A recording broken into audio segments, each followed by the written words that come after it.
Hello, everyone. This is NBC's Economics.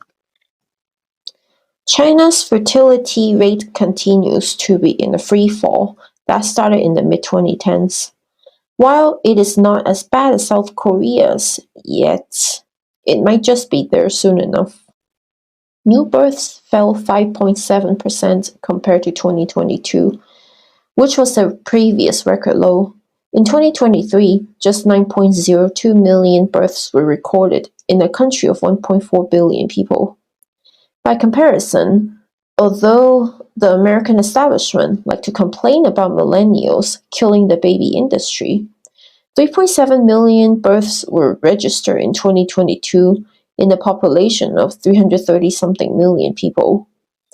If the USA has the same population as China, 1.4 billion, there would have been 15.5 million births instead of just 9 million observed in China. In 2023, China's birth rate was a record low 6.4 births per 1,000 people, down from a rate of 6.8 births in 2022, whereas Japan's birth rate was 6.3 per 1,000 people in 2022. South Korea's rate was 4.9, and the United States was 11. What is driving the sustained fertility decline in China? Sure, there are the usual suspects, such as having kids is too expensive, and young people are hesitant of taking care of both their parents and kids at the same time. But these are more global factors, so what's going on with China? Or is it more like a death by 1,000 cuts?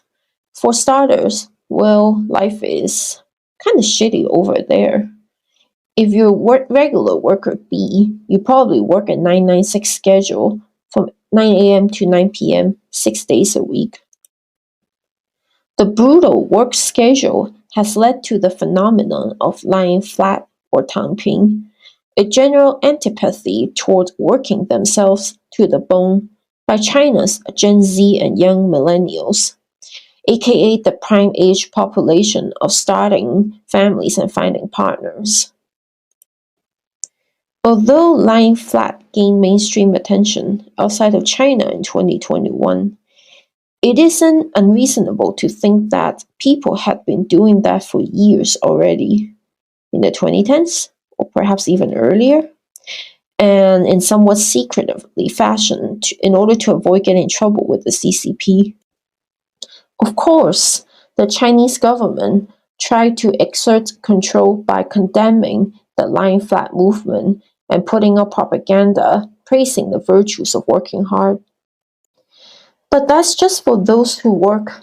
China also has a huge youth unemployment problem. Young people were promised great things if they do certain things, such as enduring the tough Gaokao exams and graduate from a university. But for some, what awaits them are crappy paying jobs that don't match up with their skills, while for some others, there are simply no jobs in their areas to apply to.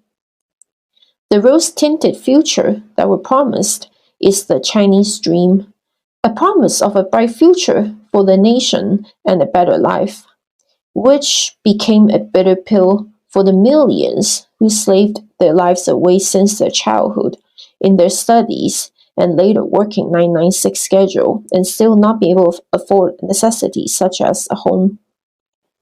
And if you are a man of marriage age, it might be hard to find a partner due to the gender imbalance, which is the result of female infanticide due to the one-child policy and the Chinese preference for boys.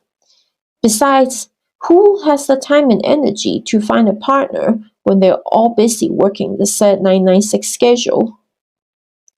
Even if you're not a drone working 996, life is still not that great. If you live in China, every one of your moves, everything you say is tracked by the CCP. And if you don't toe the line and show any signs of deviant behavior, your social credit gets deducted. Many Chinese people are simply frustrated and tired of this crappy life. They express their frustrations online, and then, typical of CCP fashion, The CCP suppresses these people by banning social media comments and videos and more, which lead to people becoming even more frustrated, which then leads to more propaganda, bans, and gaslighting by the government. Recently, the Chinese government had resumed publishing its youth jobless rate after going dark for several months. And just look at the new data. It doesn't take a trained economist or demographer to spot that the new methodology is just fake news. It is nothing more than simply putting a lipstick on a pig and calling it all good. Seriously, who do the Chinese government think they're fooling with such a laughable statistics?